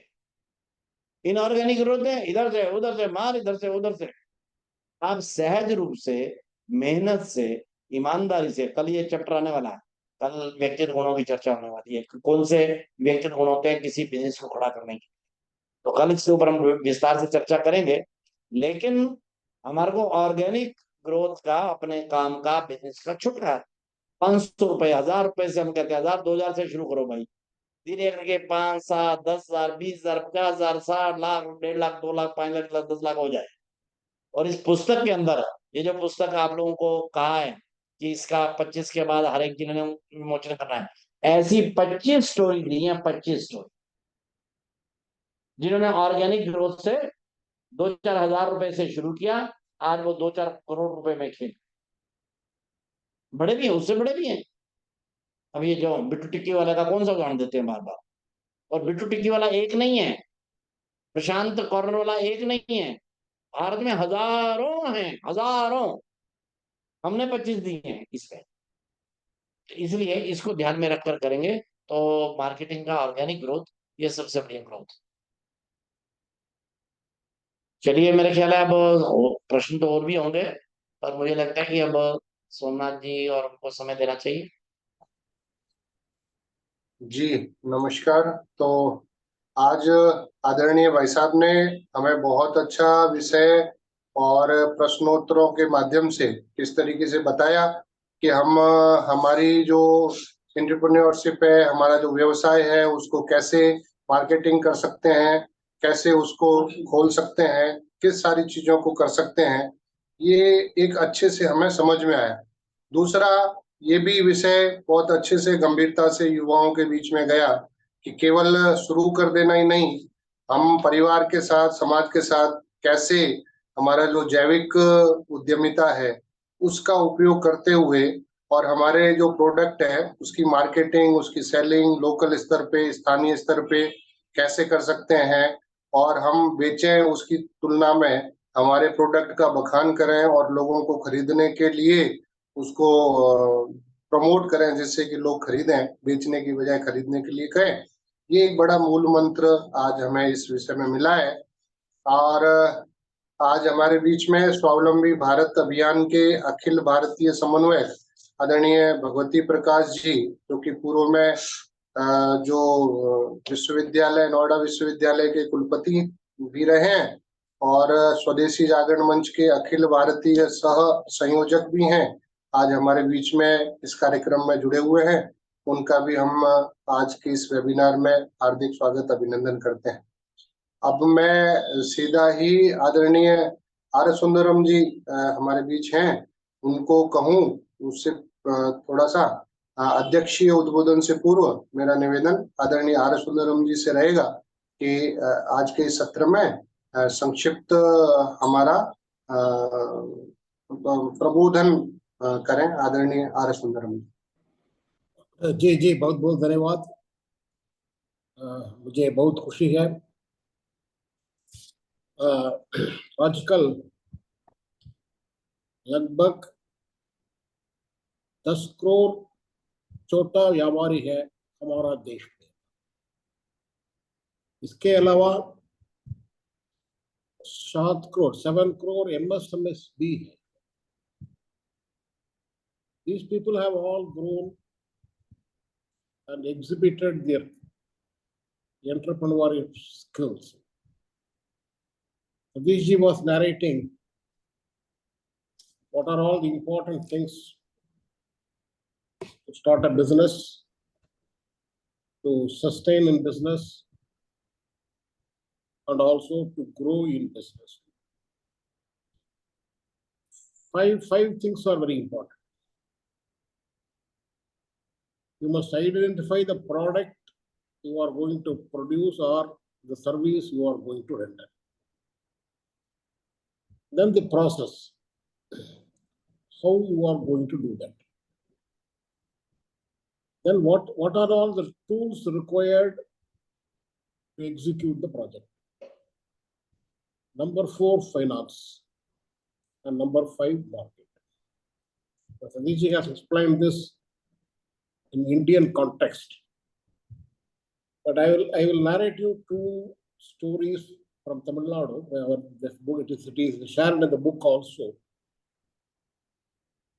There is a company called Hatson Agro.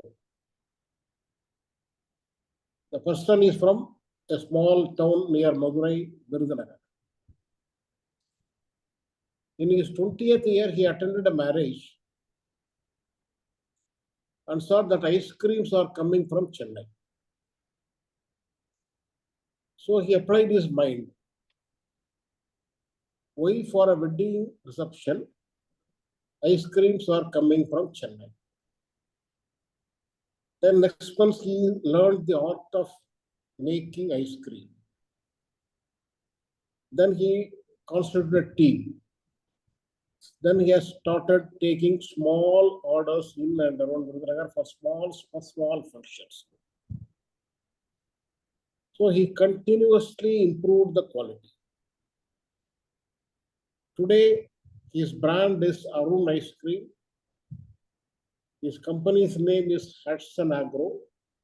It is Asia's largest dairy in India today, with a total turnover of around 7,000 crores.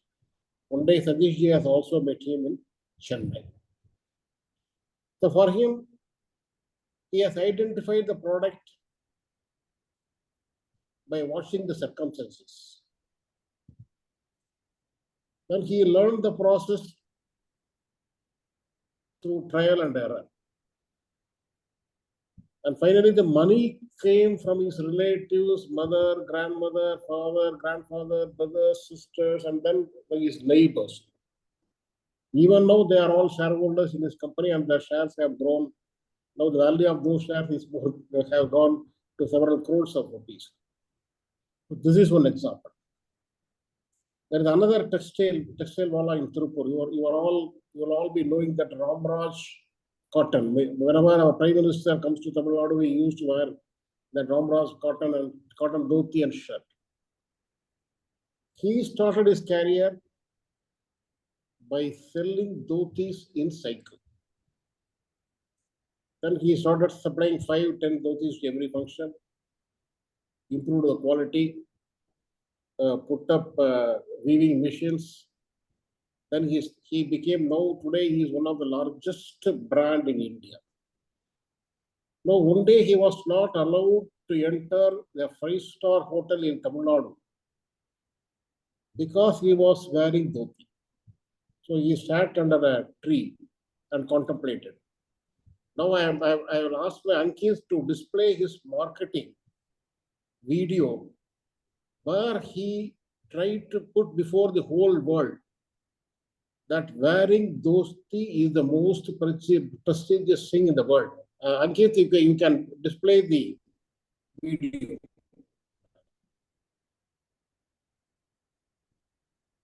Mittalji? Video? Mittalji? Video. I think I have sent you a video. I have sent you a video. Please try to show it. हाँ देखो भाई अंकित जी को भेजिए video और play करने को बोल रहे हैं शेयर स्क्रीन पे। ओके ओके हाँ they are trying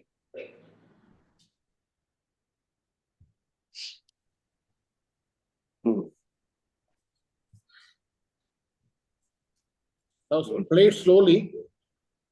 Now the hero comes. He is wearing a veshti, and all the 5-star hotels who have denied entry, they are all welcoming him. He attends a board meeting where all are wearing coat suit, but he is wearing dhoti. All the executives greet him, but he is wearing dhoti. A small girl gives him a gift. And the police officer salutes him. He is wearing a dhoti. This is called Ramraj cotton. And finally, they say this elephant has a meaning because normally elephants are very allergic to white cloths. But this elephant is saluting a man who is wearing a white cloth. No, the message is very clear. It is one of the most popular advertisements.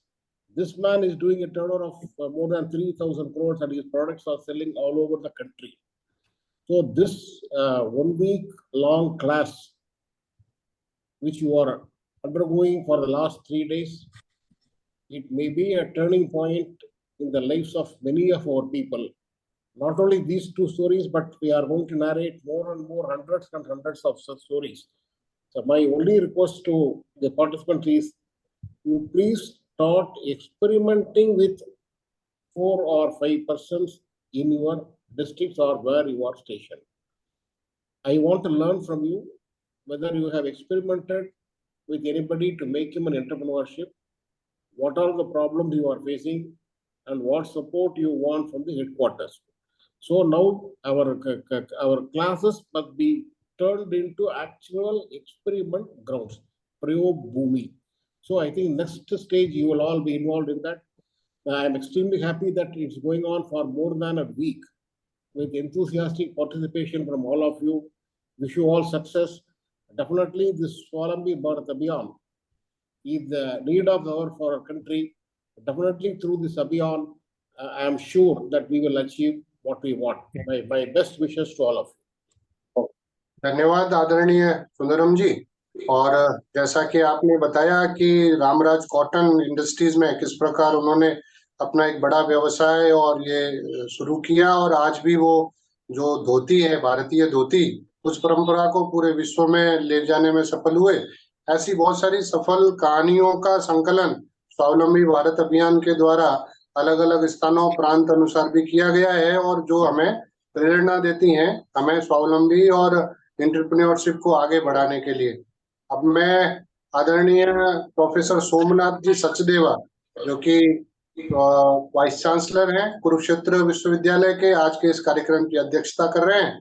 उनसे आग्रह करूंगा कि वो अपना अध्यक्षीय उद्बोधन प्रदान करें। आदरणीय सोमनाथ जी। सबको नमस्कार जी। धर्मेंद्र जी, मेरी आवाज आ रही है? आ रही है भाई साहब, आ रही है। धन्यवाद जी। आदरणीय श्री आर सुंदरम जी, श्रीमान शीश जी, प्रोफेसर भगवती जी,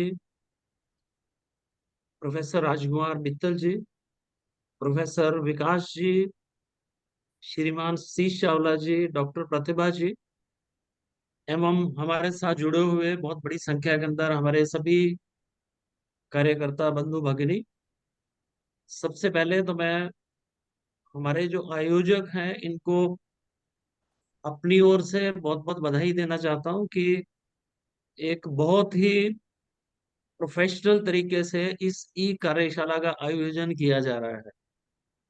मैं पहले दिन भी और कल भी पूरा टाइम इसके साथ जुड़ा रहा, and I am really very happy to see that in a very professional manner this workshop is being organised. आज मेरे पास आफ्टरनून में कम से कम 4 बार ही फोन आया कि जी आपने आज शाम को जुड़ना है। कल मेरे पास फोन आया है कि आप जुड़े थे, आपको कार्यशाला कैसे लग रही है, कोई दिक्कत तो नहीं है आपको। I am simply overwhelmed. इसके लिए आयोजकों को मेरी ओर से बहुत बहुत बधाई। हमारे सबके लिए बहुत ही ज्यादा इंस्पायरिंग है कि बहुत ही यूजफुल टॉपिक्स हम यहाँ पर कवर कर रहे हैं और बहुत ही सिंपल तरीके से वो बताया जा रहा है। आज माननीय सी जी ने जिस तरह से बहुत सरल तरीके से कि हमने उद्यमशीलता को किस तरह से सफलता और इसके सतत विकास के लिए एक बहुत सिंपल तरीके से इसकी स्ट्रेटजीज बनानी है, रणनीतियां बनानी है, उसका हम सबके समक्ष हमारे को बताया। हम लोग ये समझते हैं कि ये जो पुस्तक जो राजकुमार मित्तल जी ने और मनीष जी ने लिखी है जैविक उद्यमिता के ऊपर, उसका जो 5वां चैप्टर है उद्यमिता प्रक्रिया, आज का पूरा विषय उद्यमिता प्रक्रिया को लेकर था। और जब हम उद्यमिता प्रक्रिया की बात करते हैं तो सबसे पहले हमारे को ये लगता है कि उद्यमिता है क्या चीज। हालांकि ये पहले से बताई जा चुकी है, मैं इसी के बारे में 2 शब्द अपनी ओर से भी कहना चाहूंगा कि उद्यमिता स्टार्टअप, सेल्फ एम्प्लॉयमेंट और बिजनेस, इसके अंदर हम हमेशा ये दिल में बात आती है कि इनके अंदर फर्क क्या है। मैं ये समझता हूं कि उद्यमिता एक वो प्रोसेस है जहां पर एक उद्यमी, एक व्यवसायी अपने उद्यम द्वारा कोई ऐसा व्यवसाय खड़ा करता है जो कि किसी नवाचार पर आधारित होता है। उसके अंदर एक इनोवेशन, वो एक इंपॉर्टेंट इनपुट होता है। यानी कि कोई भी ऐसा व्यवसाय है जो अभी तक किसी दूसरे तरीके से चल रहा था, परंतु आपने किसी चीज का एक इनोवेटिव आइडिया के ऊपर आधारित करके आपने एक ऐसा व्यवसाय खड़ा कर दिया, उसको हम बोलते हैं उद्यमिता। और स्टार्टअप क्या है कि उद्यमिता के शुरुआत में जो एक छोटी कंपनी एस्टेब्लिश करते हैं उसको हम स्टार्टअप बोलते हैं, वो भी किसी ना किसी नए आइडिया के ऊपर आधारित होती है। उद्यमिता में चूंकि ये किसी नए आइडिया के ऊपर आधारित है तो इसमें आपको सफलता मिलने के चांसेस बहुत अधिक होते हैं, क्योंकि इसमें मार्केट में कंपटीशन नहीं होगा, क्योंकि आप एक नए आइडिया के साथ एंटर कर रहे हैं। परंतु साथ ही क्योंकि एक नए आइडिया के ऊपर आधारित है तो इसमें रिस्क इन्वॉल्व रहता है, यानी कि इसमें चांसेस रहेंगे कि आप असफल भी हो सकते हो। तो जो जैविक उद्यमिता है, इस रिस्क को कम करने का नाम है कि ताकि जो उद्यमिता से जुड़े हुए रिस्क इन्वॉल्व हैं एंटरप्रेन्योरशिप के अंदर, उन रिस्क को हम कम कैसे करें। और बहुत बखूबी मैंने शीश जी ने आपको बताया एक एग्जांपल देकर भी कि जिस तरह हम एक बीज लगाकर और बहुत कम प्रयत्न द्वारा वो बीज फल फूल कर एक दिन बड़ा पौधा बन जाता है। बड़ा होकर बाहरी हेल्प उसको बहुत कम लेनी पड़ती है।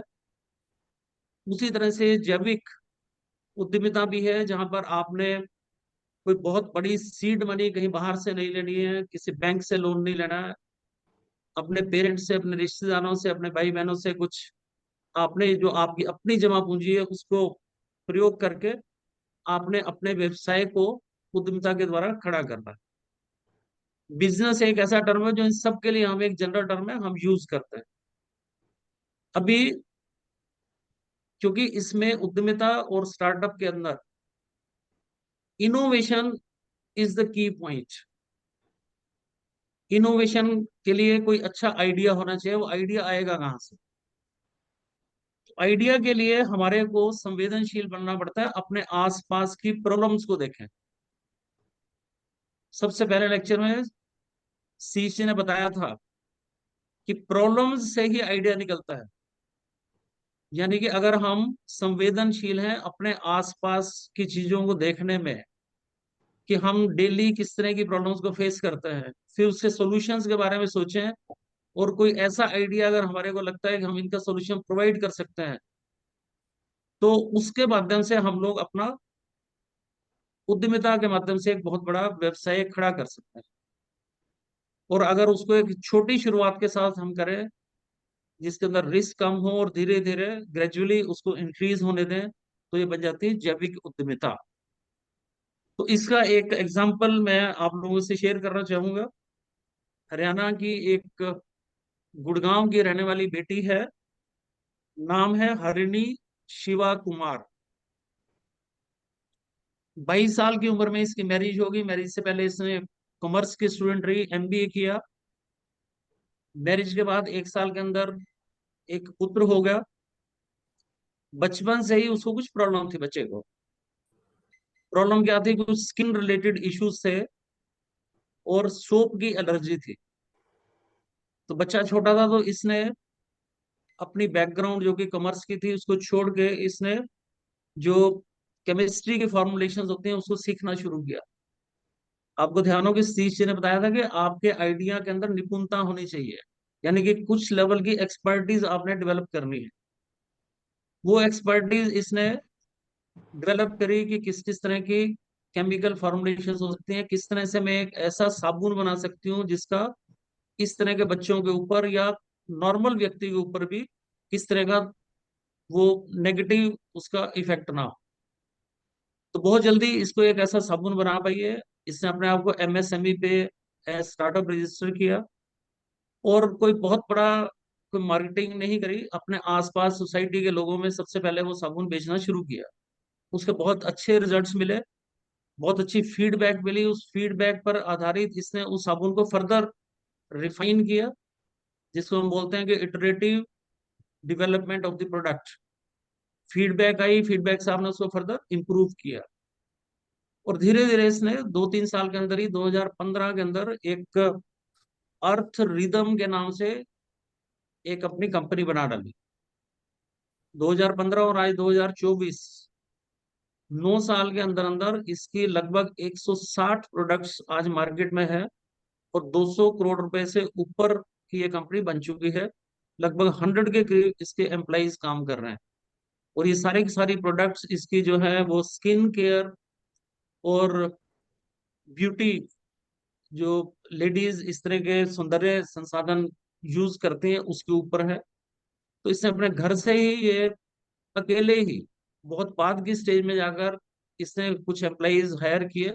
अदरवाइज जैसे केवल सोशल मीडिया के माध्यम से ये एडवर्टाइज करती हुई आज इस लेवल तक पहुंची है। तो जैसे हमारे कुछ साथी इस क्वेश्चन को पूछ रहे थे कि हमारे को डिजिटल मार्केटिंग की तरफ जाना चाहिए नहीं जाना चाहिए, तो शुरू में स्टार्टअप के लेवल तक आप इस तरह से भी प्रयोग करते हुए एक बहुत अच्छा व्यवसाय अपना एस्टेब्लिश कर सकते हैं। और धीरे धीरे जब आपकी कंपनी उस लेवल तक पहुंच जाए, तो आप डिजिटल मार्केटिंग छोड़ के जिस भी तरह की मार्केटिंग आप चाहें उसका प्रयोग भी कर सकते हैं। तो मैं बहुत ज्यादा बात ना कहता हुआ, क्योंकि सारी चीज पहले माने शीश जी ने और फिर माने सुंदरम जी ने भी अपने उद्बोधन के अंदर हमके समक्ष रख दी हैं। तो मुझे लगता है कि हम लोग अगर इन छोटे छोटे टिप्स को फॉलो करेंगे, और हमारा मेन काम, क्योंकि हम ये जो ट्रेनिंग ले रहे हैं, we are being trained as a master trainer, और हमने आगे जाकर जो हम इस कार्यशाला के माध्यम से सीख रहे हैं, हमने दूसरे जो जिन लोगों से हमने इंटरेक्शन करनी है फील्ड के अंदर, उनसे बातचीत करते हुए ये सब हमारे को बहुत हेल्पफुल होने वाला है। तो इन्हीं शब्दों के साथ मैं पुनः अपनी ओर से इसकी कार्यशाला के आयोजकों को बधाई देता हूं और आभार व्यक्त करता हूं कि आपने मेरे को यहाँ आकर आप लोगों से बातचीत करने का एक अवसर दिया। बहुत बहुत धन्यवाद। जय हिंद, जय स्वदेशी। धन्यवाद आदरणीय ओमनाथ जी। और जैसा कि हम सबको भी पता है, स्वावलंबी भारत अभियान के माध्यम से इस विषय को पूरे भारतवर्ष में हमारे सभी प्रांत के संयोजक, समन्वयक, टीम 11 इस विषय को आगे ले जा रहे हैं। और जैसा कि अभी आदरणीय सोमनाथ जी ने भी इंगित किया, यह जो जैव उद्यमिता का जो विषय है, जो इस कार्यशाला में हम सीख रहे हैं, इसको आगे अपने अपने प्रांतों में, अपने अपने अन्य केंद्रों में इसको आगे ले जाएंगे। इसी के तहत कल भी हमारी यह कार्यशाला निश्चित समय पर ही शुरू होगी और इसी प्रकार आगे बढ़ेगी। आज हमारे बीच में डॉक्टर प्रतिभा जी चतुर्वेदी, जो मध्य प्रदेश से आती हैं और स्वावलंबी भारत अभियान में जो बहनों की टोली है उसका पूरा काम देखती हैं, आज हमारे बीच में हैं। तो आज की इस कार्यशाला के समापन पे मैं आदरणीय प्रतिभा जी से आग्रह करूंगा कि वो कल्याण मंत्र लेकर के आज के हमारे इस सत्र का समापन करें। प्रतिभा जी चतुर्वेदी। जी भाई साहब, धन्यवाद। आप सभी को मेरा नमस्कार। हम सभी लंबी गहरी सांस लेंगे। ओम सर्वे भवन्तु सुखिनः, सर्वे सन्तु निरामयाः, सर्वे भद्राणि पश्यन्तु, मा कश्चित् दुःखभाग् भवेत्। ओम शांति शांति शांति। सभी को नमस्कार, धन्यवाद। आप सभी का धन्यवाद। कल पुनः इसी समय 7 बजे शाम को इस कार्यशाला के निमित्त पुनः भेंट होगी। सादर धन्यवाद। अब सतीश जी को तो आईआईएम वाले बुला देंगे या कोई स्मॉल बिजनेस की आईआईएम खुलेगी जितना एकदम सिस्टमेटिकली रखा। ठीक है, सबको ठीक कन्वे हो रहा होगा। हाँ, नहीं अच्छा, एकदम आपने एक एक बिंदु को जिस तरह से हाईलाइट किया, बहुत डिटेल में आपने समझाया एकदम। धन्यवाद। माइक्रो लेवल के जो काम शुरू कर सके ना लोग, उनके लिए है ना वास्तव में। देखो ये विषय विकसित हो जाएगा।